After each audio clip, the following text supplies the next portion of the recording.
स्वागत है आपका। आप देख रहे हैं पक्ष विपक्ष। मैं हूं आपके साथ नेहा दुबे। कांग्रेस के वरिष्ठ नेता गुलाम नबी आजाद के आज पार्टी छोड़ने के साथ ही जम्मू कश्मीर में आजाद समर्थक 5 पूर्व विधायकों ने भी पार्टी से इस्तीफा दे दिया। वहीं गुलाम नबी आजाद ने अपने इस्तीफे के साथ ही कांग्रेस अध्यक्ष सोनिया गांधी को लिखे 5 पेज के पत्र में गुलाम नबी आजाद ने राहुल गांधी पर जमकर निशाना साधा। राज्यसभा में विपक्ष के नेता रहे गुलाम नबी आजाद ने लिखा कि सोनिया गांधी के अध्यक्ष होने के बावजूद सभी महत्वपूर्ण निर्णय राहुल गांधी द्वारा लिए जा रहे थे, या इससे भी बदतर उनके सुरक्षा गार्ड और पीएम फैसले ले रहे थे। गुलाम नबी आजाद ने कहा कि पार्टी को अभी और हार का सामना करना होगा। साथ ही साथ गुलाम नबी आजाद के इस्तीफे पर कांग्रेस ने जमकर पलटवार किया। पार्टी ने कहा कि पद्म विभूषण गुलाम नबी आजाद ने पार्टी को धोखा दिया है।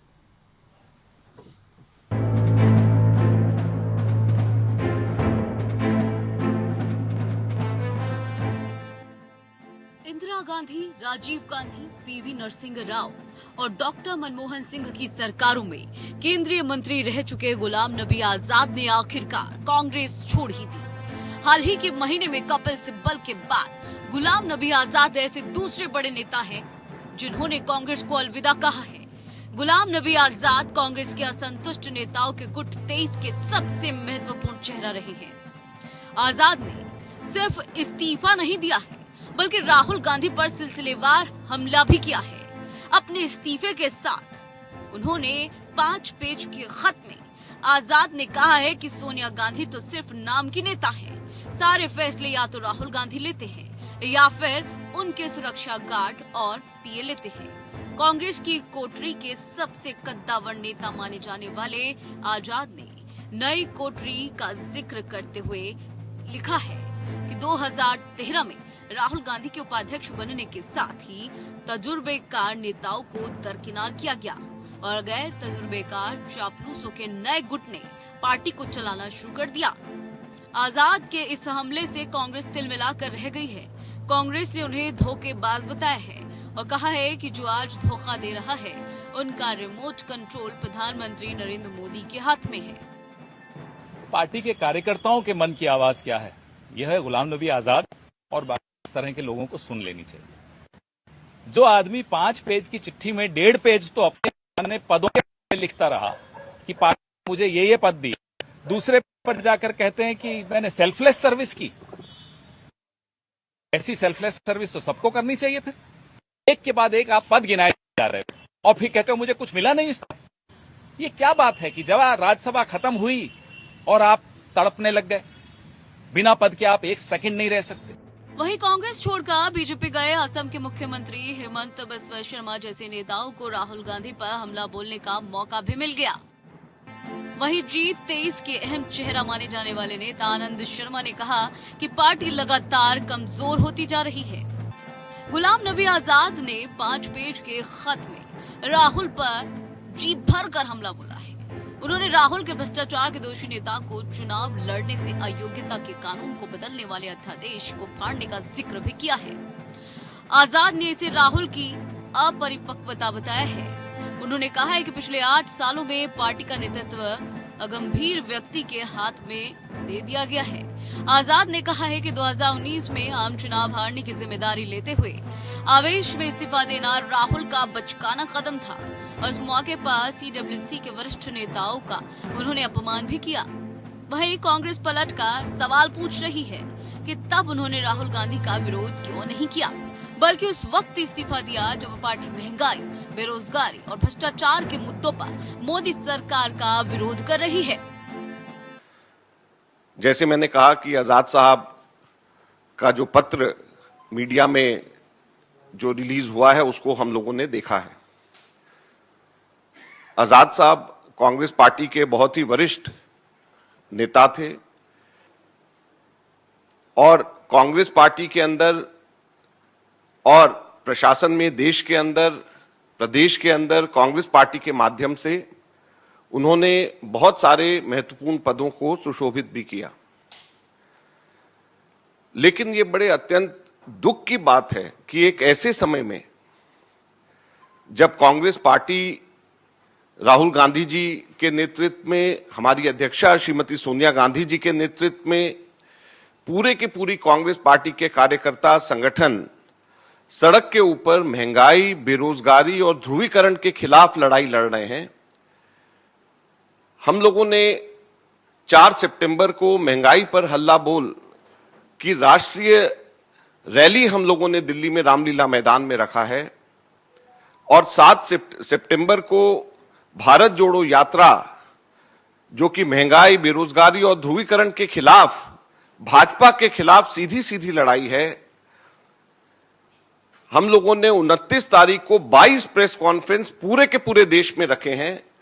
5 सितंबर को 32 प्रेस कॉन्फ्रेंसेस पूरे देश में इसके लिए रखे हैं।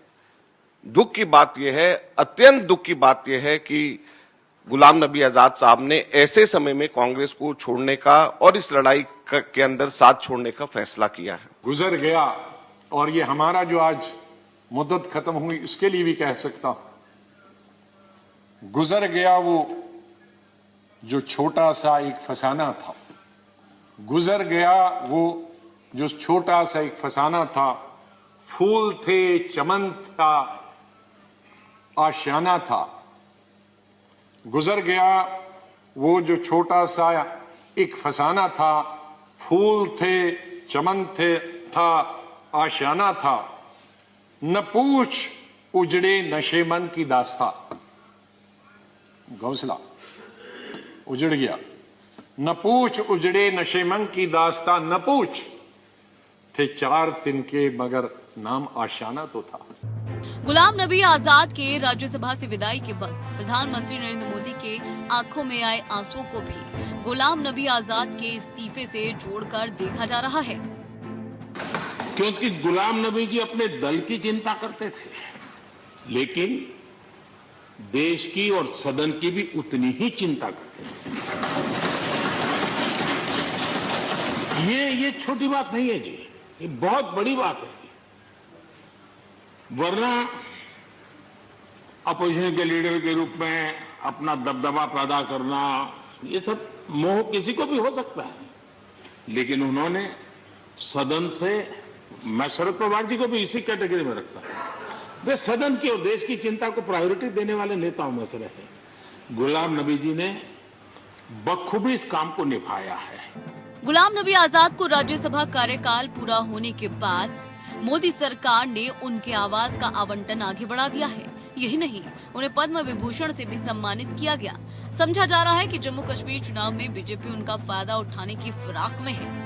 गुलाम नबी आजाद अब जम्मू कश्मीर में अपनी अलग पार्टी बनाकर चुनाव में उतरने की तैयारी में है और इसका अंदेशा कांग्रेस के आला नेताओं को पहले से ही था, लेकिन कोई ये अंदाजा नहीं लगा पाया कि सत्ता में काबिज कांग्रेस के हर गुट के खास रहे गुलाम नबी आजाद होते वक्त राहुल गांधी और कांग्रेस पर इस तरह का हमला बोला जाएगा। आजाद ने कांग्रेस पार्टी के संगठन चुनाव को लेकर भी सवाल खड़े किए हैं और चुनाव प्रक्रिया को बोगस बता दिया है। बहरहाल देश की राजनीति के पहले मौसम वैज्ञानिक ने आने वाले वक्त में कांग्रेस के लिए सियासी मौसम खराब होने की भविष्यवाणी कर दी है। अब देखना ये होगा कि राहुल गांधी अपने पीए और सुरक्षा गार्ड्स के तरजीह देने वाले राजनीति में कुछ बदलाव कर पाएंगे या फिर कठपुतली अध्यक्ष बनाकर बीजेपी के लिए वरदान साबित होंगे। Bureau report, APN। तो जाहिर तौर पे गुलाम नबी आजाद एक बड़े नेता रहे हैं कांग्रेस के, और ऐसे में क्या इसे एक बड़ा झटका का है कांग्रेस के लिए, ये एक बड़ा सवाल उठता है। इस विषय पे तफसील से चर्चा करेंगे। खास मेहमान हमारे साथ मौजूद है, उनसे आपका परिचय करा देते हैं। प्रतुल सहदेव जी हमारे साथ हैं, प्रवक्ता है भारतीय जनता पार्टी के। बहुत स्वागत है प्रतुल जी आपका। रत्नाकर सिंह जी हमारे साथ जुड़ गए हैं, कांग्रेस के प्रवक्ता है। बहुत स्वागत है रत्नाकर जी आपका भी। रतन गुप्ता जी इस वक्त हमारे साथ जुड़ गए हैं, नेशनल कॉन्फ्रेंस के नेता हैं। रतन जी आपको भी बहुत स्वागत है। इस खास कार्यक्रम की शुरुआत रत्नाकर जी आपके साथ करते हैं। ये कितना बड़ा झटका कांग्रेस पार्टी के लिए कहा जा सकता है? गुलाम नबी आजाद कांग्रेस के बड़े और दिग्गज नेता रहे।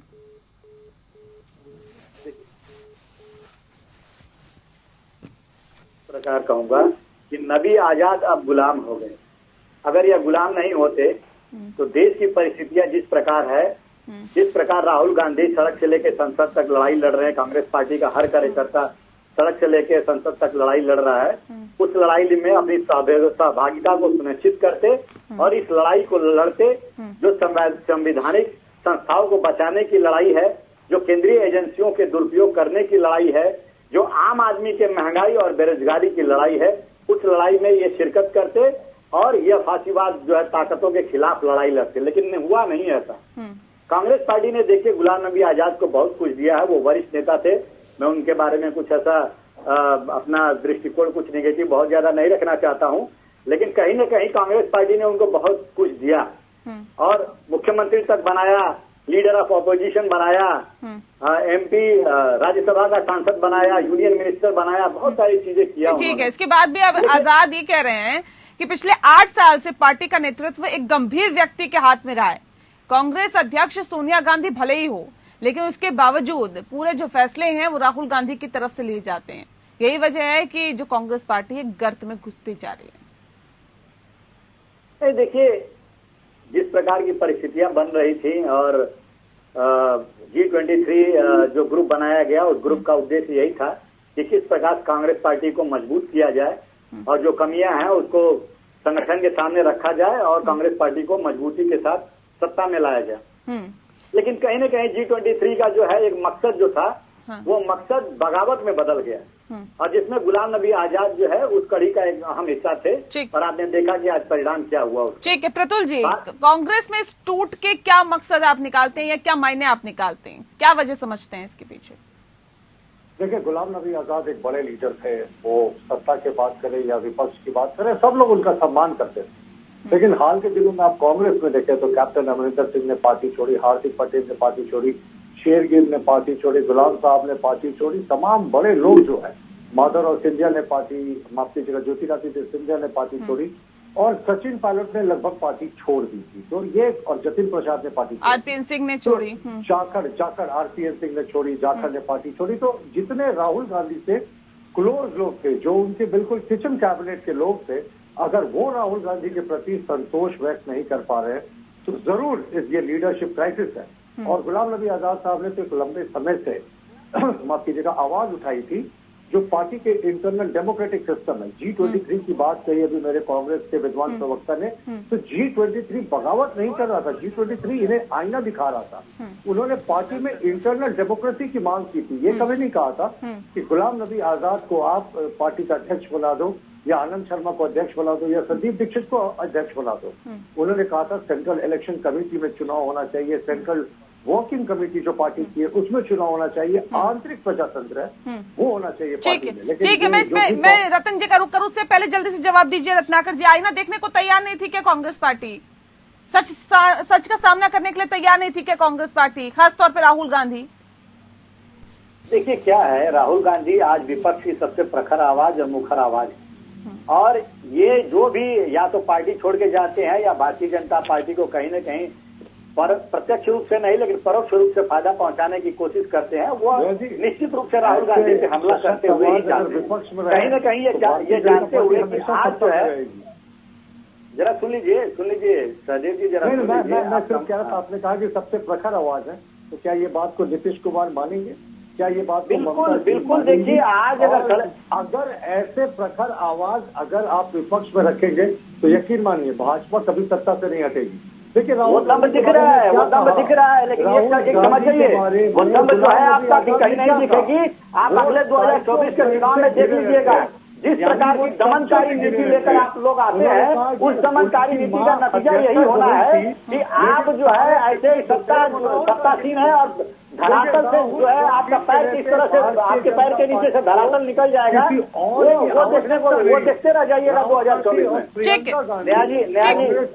एक सेकंड रतन जी का मैं रुक कर लेती हूँ, फिर मैं लौटती हूँ आप लोगों के पास। ठीक है रतन जी, रतन लाल गुप्ता जी, अब सवाल इस बात को लेकर, अब गुलाम नबी आजाद जो है वो जम्मू कश्मीर में पार्टी का गठन करेंगे, रीजनल पार्टी का गठन करेंगे और कई जो पूर्व विधायक है कांग्रेस के वो भी उनके साथ जाते हुए दिखाई दे रहे हैं, कईयों का इस्तीफा हो गया। अब सवाल ये है, आप लोगों को कड़ी टक्कर मिलने वाली है क्या जम्मू कश्मीर में? नहीं, ऐसी कोई बात नहीं है। जम्मू कश्मीर के अंदर कई पार्टियां बनी, आपने देखा होगा, आप बनी, अपनी बनी। तो गुलाम नबी आजाद का अपना एक कद है, मुख्यमंत्री रह चुके हैं। होगा कद की तो वो नहीं है, वो होगा कांग्रेस ने। नेशनल कॉन्फ्रेंस में ये लोगों में नहीं है, ये होगा कांग्रेस में। देखिए ये तो एक बात है कि इन्होंने एक नई पार्टी बनाने की सोची है, सोचे कोई बात नहीं। नेशनल कॉन्फ्रेंस तो एक तहरीक है, पॉलिटिकल पार्टी तो है ही, लेकिन एक तहरीक है, लोग इसके साथ जुड़े, ऐसी कोई बात नहीं है। नेशनल कॉन्फ्रेंस तो कहीं कोई फर्क पड़ने वाला नहीं है। एक अच्छी और एक साफ छवि के नेता माने जाते हैं। जाहिर तौर पे ये तो कहा जा सकता है कि नेशनल कॉन्फ्रेंस के वोट बैंक पे भी असर पड़ेगा और जो तमाम और राजनीतिक पार्टी हैं उस पर भी असर पड़ने वाला है अगर एक और कहीं ना कहीं रीजनल पार्टी खड़ी हो जाती है तो।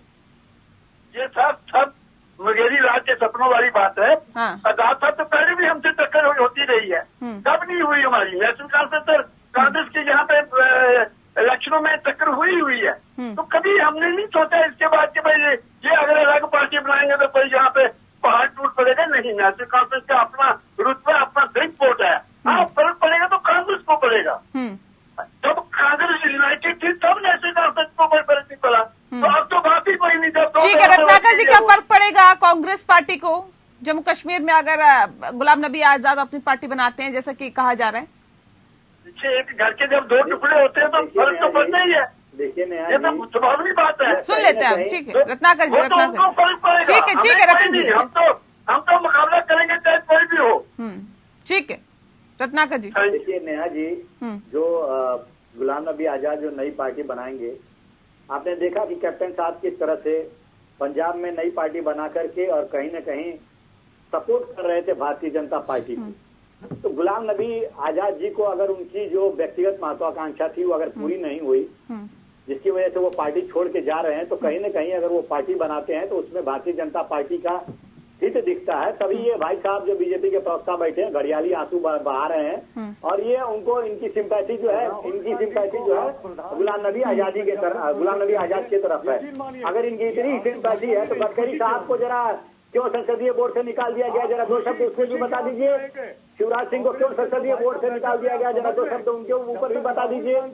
आप जो है बैठ करके अपनी नीतियों के बारे में नहीं देखेंगे। चलिए ये तो बताइए रत्नाकर जी, जो गुलाम नबी आजाद सजेशन दे रहे हैं, मैं एक सेकंड में लौटू, मैं आपके पास आ रहा हूँ। एक सेकंड। आजाद को पार्टी ने इतना कुछ दिया, उन्होंने क्या दिया?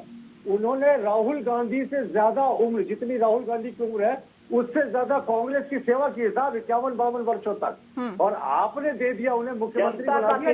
जनाधार है गुलाम नबी आजाद के पास। जिस व्यक्ति ने चलिए रत्नाकर जी सुनिए एक सेकंड। प्रतुल जी एक सेकंड रुक जाइए।